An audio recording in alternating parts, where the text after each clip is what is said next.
ہمارے بچے عالم کیسے بنے، ایک سوال ڈالو اپنے اوپر. اچھا سوال ہے. ہمارے بچے حافظ کیسے بنے، صالح اور نیک کیسے بنے، یہ اپنے دل پر ایک بوجھ ڈالو. صحیح بات. اس سوال کا میں آپ لوگوں کو یہی سوال ان کی قرات سے، تینوں کی قرات سے میرے ذہن میں اٹھا. میں اس سوال کا جواب آپ لوگوں کو قرآن کریم کی 2 آیتوں کے حوالے سے دینا چاہتا ہوں. آپ کو میری آواز آ رہی ہے؟ آ رہی ہے؟ تھوڑے سے اور آگے بڑھ جاؤ، نیند نہ آیا آپ لوگوں کو. تھوڑے بڑھ جاؤ کیونکہ ابھی مجمع بڑھ گیا ہے اور پنڈال بڑھنے جا رہا ہے، پھر آپ لوگ پریشان ہو جاؤ گے، اس لیے میں کہہ رہا ہوں آپ لوگوں کو. قرآن کریم میں حضرت مریم کی والدہ حضرت حنا جو حضرت عمران کی بیوی ہیں، ان کا نقشہ کھینچا ہے. وہ بوڑھی ہو گئی تھی، بڑھاپے کی عمر کو پہنچی، تو ان کے دل میں بچہ پیدا ہونے کا شدید تقاضا پیدا ہوا. بڑھاپے میں ایسا شدید تقاضا، اب کوئی کہہ دے بوڑھا تو آدمی اس کو فتوے جھاڑ دیتا ہے. اگر کوئی شادی کر لے بوڑھا تو ایک سے ایک سوال قائم کرتے، بتا اس بوڑھے کو شرم نہیں آئی؟ وہ ایک حرام سے بچ رہا ہے، یہ نہیں دیکھیں گے کہ حرام سے بچ جائے گا، کہتے اس کو شرم نہیں آئی. سوچ کی بات، آج شریعت پر حملے ہوتے ہیں. کیا بات. حضرت حنا نے ایک مرتبہ ایک پرند کو دیکھا. پرندوں کی عادت ہوتی ہے اپنے بچوں کو اپنی چونچ میں چونچ ملا کر ان کو پیار کرتے ہیں. اپنی چونچ ڈالتے ہیں، پیار کرتے ہیں. تو ایک پرند کو دیکھا کہ وہ ایسے پیار کر رہا، بڑھاپے میں ہے. جب دیکھا ایک پرند اپنے بچے کو پیار کر رہا ہے تو دل میں ایک تڑپ پیدا ہوئی، امنگ پیدا ہوئی، اور دل سے آہیں نکلی، کاش کہ اللہ مجھے بھی بچہ دیتا تو میں بھی پیار کرتا، میں بھی پیار کرتی. اللہ سے دعا مانگی، اور دعا مانگی منتوں کے ساتھ. میرے بھائی منت بھی مانگی. آج کل ہم لوگ کیا منت مانگتے ہیں، معاف کریں مجھے، بچہ ہو گیا تو کلیئر جاؤں گا یا جاؤں گی، عورت کہے گی اللہ تم نے اگر ترک دے دیا تو اجمیر جاؤں گا جہاں کے مولانا ارشد صاحب ہیں، جے پور اجمیر، وہاں چڑھا کر آؤں گا اس کو ترک. یہ آج مسلمانوں کا عقیدہ ہے. اور بتاؤں یہ بیٹھے مولانا عالم صاحب، بڑھانے کے قریب کوئی کپور گڑھ کون سا گاؤں ہے، وہاں پوری بت پرستی اور شرک ہو رہی، مسلمان کر رہا ہے. استغفر اللہ. کوئی وہاں درخت ہے کٹا پٹا کیسا ہے، مسلمان ساری بیماریاں درختوں سے دور کر رہے ہیں. اللہ ختم ہو گیا دور کرنے والا کیا؟ یہی مسلمانوں کا ایمان ہے کیا؟ سارے کوئی وہاں ناچ رہا ہے، کوئی وہاں طواف کر رہا ہے، کوئی وہاں کی مٹی مل رہا ہے اپنے بدن پر. آپ لوگوں نے سنا ہوگا، سنا کہ نہیں سنا؟ میں آپ لوگوں سے پوچھنا چاہتا ہوں کون سے درجے کے مسلمان ہو، مجھے بتاؤ تو صحیح.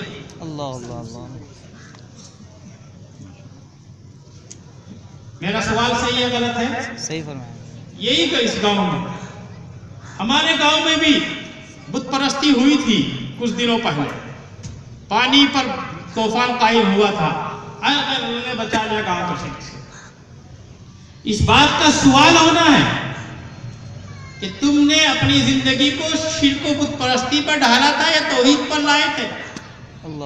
ذرا سی بات پر انسان کہیں سے کسی کو وقتی طور سے شفا ہو جائے تو ہو یا نہ ہو خیالی ہوتی ہے، ورنہ اگر یہ عقیدہ اور یہ یقین جمال ہے کچھ ہو نہیں سکتا. میں قسم کھا کر کہتا ہوں آپ لات مار دو تو کچھ نہیں ہو سکتا، جا کر مار دو.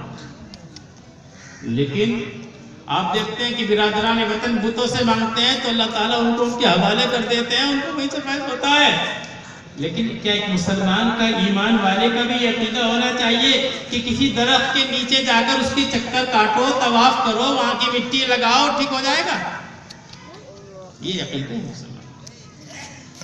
ان پر ہم سب لوگوں کی اپنے طور سے ذمہ داری بنتی ہے کہ ہم لوگ ان چیزوں کی بیانوں میں سمجھا کر، لوگ پوچھیں ان کو بتا کر اصلاح کرنے کی کوشش کریں. لوگ یہ ایمان نہیں. اسی لیے تو نبی کریم صلی اللہ علیہ وسلم نے فرمایا تھا، عرب والوں کو خطاب کر کے، اپنے ان پیارے صحابہ کو جن کو آپ نے خون سے جن کی تیاری کی تھی، اپنے خون سے یہ فرمایا تھا، مجھے یہ تو خطرہ نہیں کہ تم شرک میں مبتلا ہو جاؤ گے، اگر خطرہ ہے تو اس بات کا خطرہ ہے کہ دنیا تم پر کشادہ کر دی جائے گی جیسے کہ تم سے پہلے لوگوں پر کشادہ کر دی۔ دنیا دار بن سکتے ہو، شرک والے نہیں بن سکتے، مشرک نہیں بن سکتے۔ یہ بات فرمائی کہ یہ بات تو بیچ میں آ گئی۔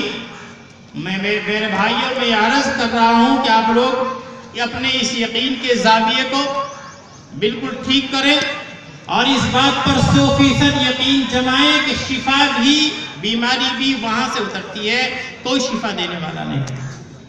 رہا دوا تو اللہ رب العزت کے نبی نے ہمیں بطور سنت کے استعمال کو بتا دیے، ہم اس کو بطور سنت کے استعمال کرتے ہیں، تاثیراً استعمال نہیں کرتے کہ دوا کوئی مؤثر ہے۔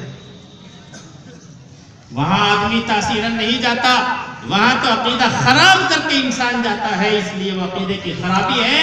وہاں جانا سخت ترین حرام اور اپنے آپ کو شرک میں مبتلا۔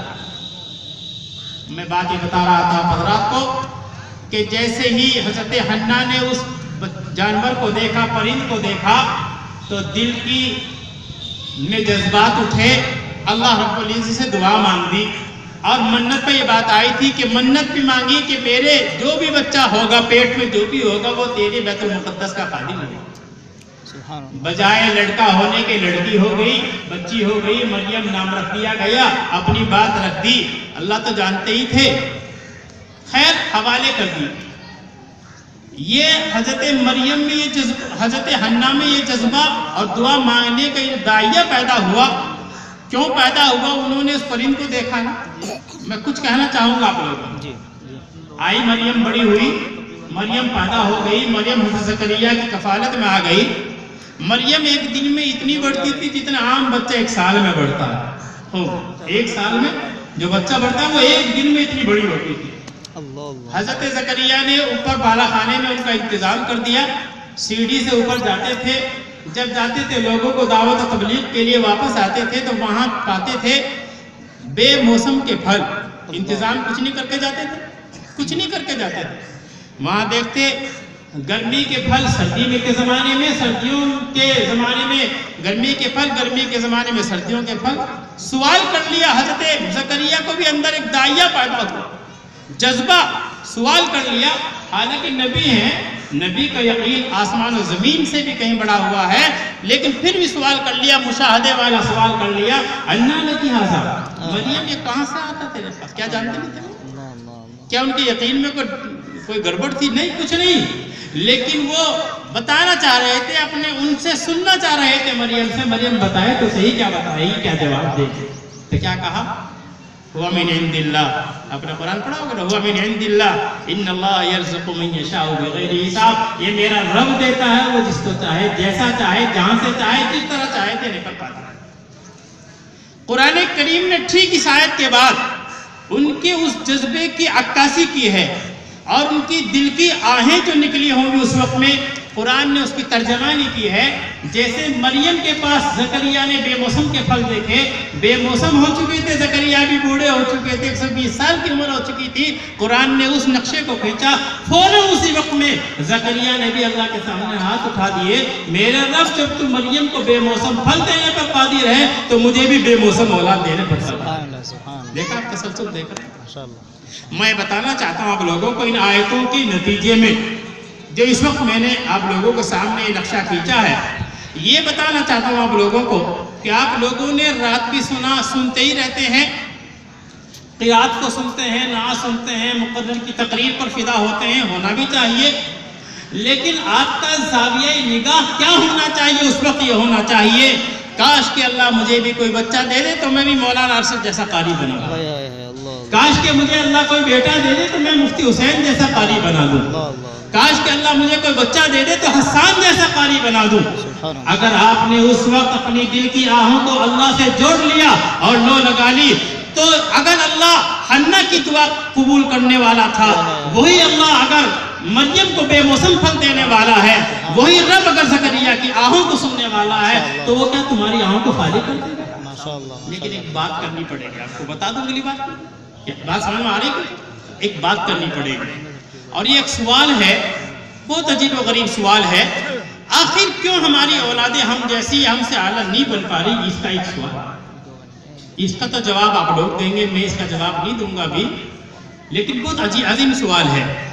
حضرت بایزید بسطامی علیہ الرحمہ ہے۔ بایزید بسطامی کی خدمت میں ایک انسان آتا ہے اور وہ یہ سوال کرتا ہے کہ بایزید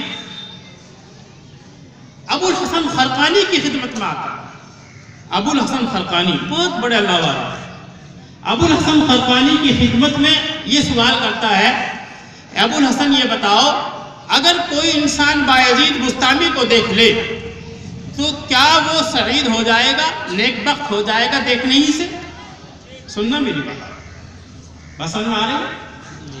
کس سے سوال ہو رہا ہے؟ ابو الحسن خرقانی سے۔ کون ہے ابو الحسن خرقانی؟ کیا مقام ہے ان کا؟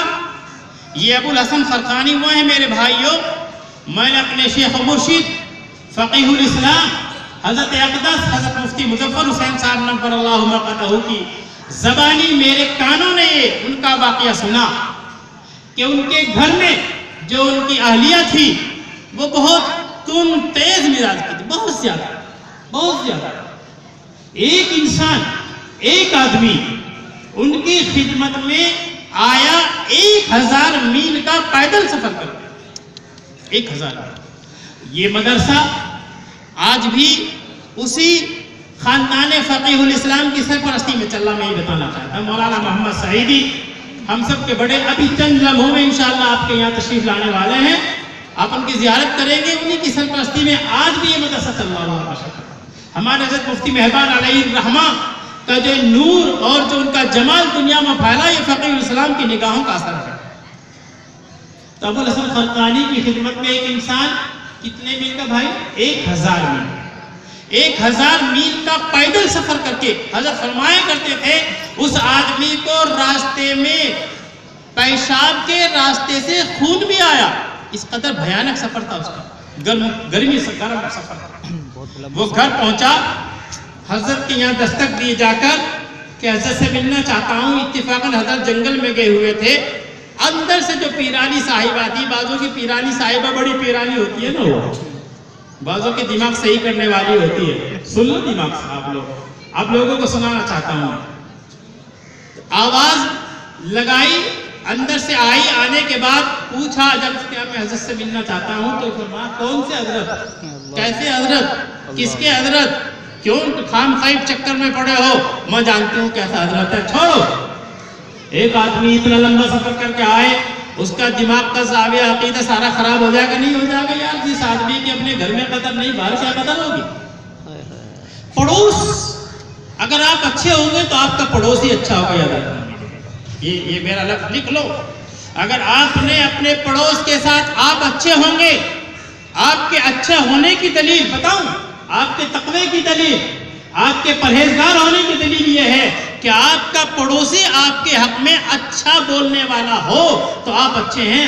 بھلے ہی آپ لاکھ تقریریں کریں، آپ اپنے تقوی کی لاکھ باتیں کریں، لیکن اگر پڑوسی آپ سے دکھ ہے اور دردمند ہے، تکلیف اٹھاتا ہے، تو آپ اچھے ہو نہیں سکتے۔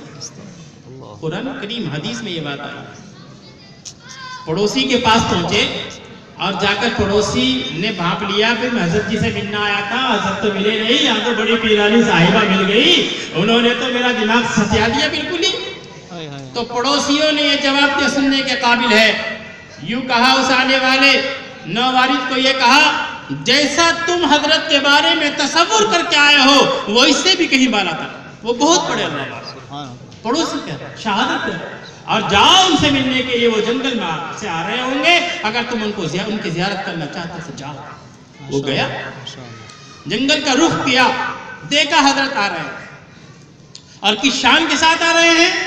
اس شان کے ساتھ آ رہے ہیں کہ حضرت نے لکڑیاں اکٹھی کی ہوئی تھی، شیر آ رہا ہے، شیر کے کمر پر گٹھڑ رکھا ہوا ہے، ہاتھ میں سانپ کا کوڑا ہے، شیر جب ادھر ادھر کو ہوتا ہے تو فوراً سانپ کے کوڑے سے اس کی خبر لی جاتی ہے، اور وہ بالکل ناک کی سیدھ چل رہا ہے، اور حضرت کا سامان حضرت کے گھر پہنچا۔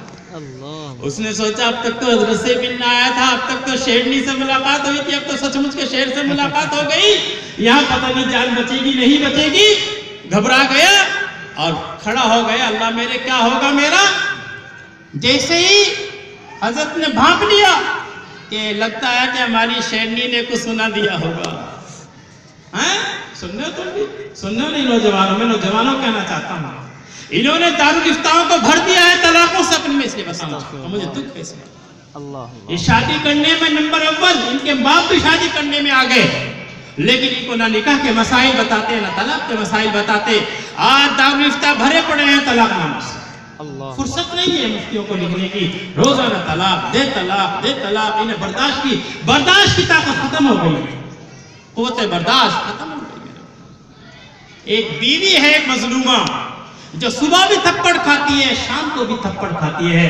آقا رحمت جناب نبی کریم صلی اللہ علیہ وسلم فرمایا تھا نا ایسے موقع پر بے شرم ہے وہ انسان جو صبح کو شام کو اس کو مارتا ہے اور رات کو اس کے پاس جا کر اپنی ضرورت پوری کرنے کے لیے اسے فرمائش کرتا ہے. وہ بے شرم ہے وہ انسان. کس منہ سے تم اس کو مارتے؟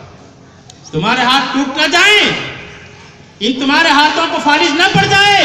تم ایک مظلومہ کو مار کر اپنی زندگی سنوارنا چاہتے ہو. ہرگز سنوار نہیں سکتے نوجوان ہرگز نہیں. آج ان کی دلوں سے آہیں نکلتی ہیں. وہ اکیلے میں سسکیاں باندھ کر روتی ہیں.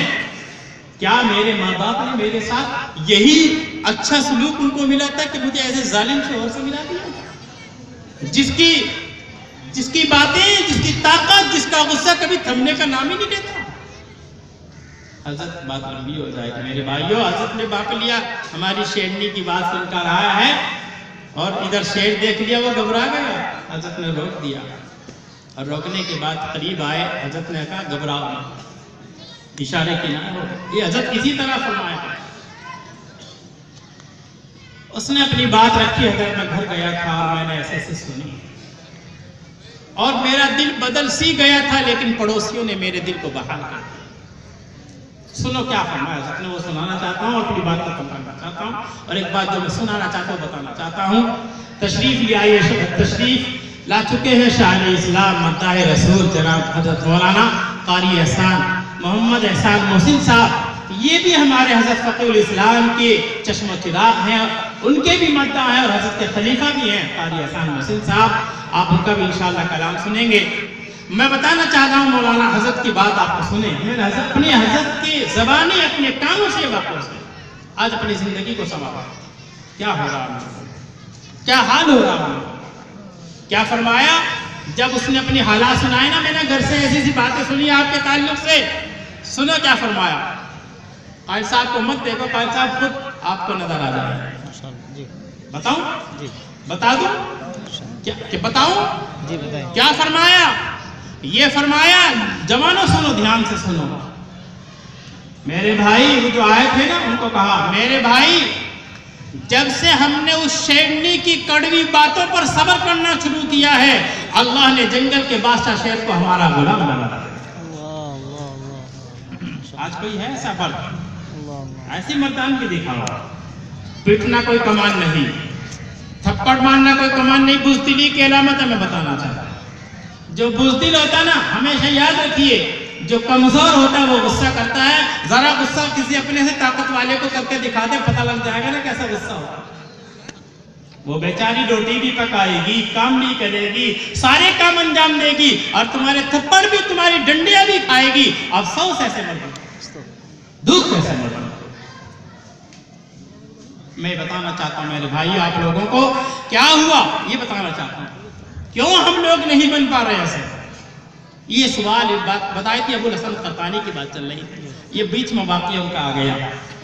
تو ابو الحسن خقانی سے سوال کیا کسی نے کہ اگر کوئی انسان بایزید بستامی جیسے کو دیکھ لے کیا وہ بھی سعید ہو سکتا ہے نیک ہو سکتا ہے. فرمایا کیوں نہیں ہو سکتا. فرمایا کیوں نہیں ہو سکتا. خالی دیکھنا بھی فائدہ مند ہوگا. فرمایا کیوں نہیں ہوگا ضرور ہوگا لیکن دیکھنا از نگاہ محبت ہو از رائے عقیدت ہو تو فائدے سے خالی نہیں. اس نے سوال قائم کر دیا. جو سائل تھا اس نے ایک سوال پر سوال قائم کر دیا اور یوں عرض کیا حضرت ایک بات پوچھنا چاہتا ہوں. اگر بایزید بستانی کا دیکھنے والا سعید بن سکتا ہے اور اس کی شقاوت سعادت سے تبدیل ہو سکتی ہے. ابو جہل نے نبی کریم صلی اللہ علیہ وسلم کو بہت مرتبہ دیکھا.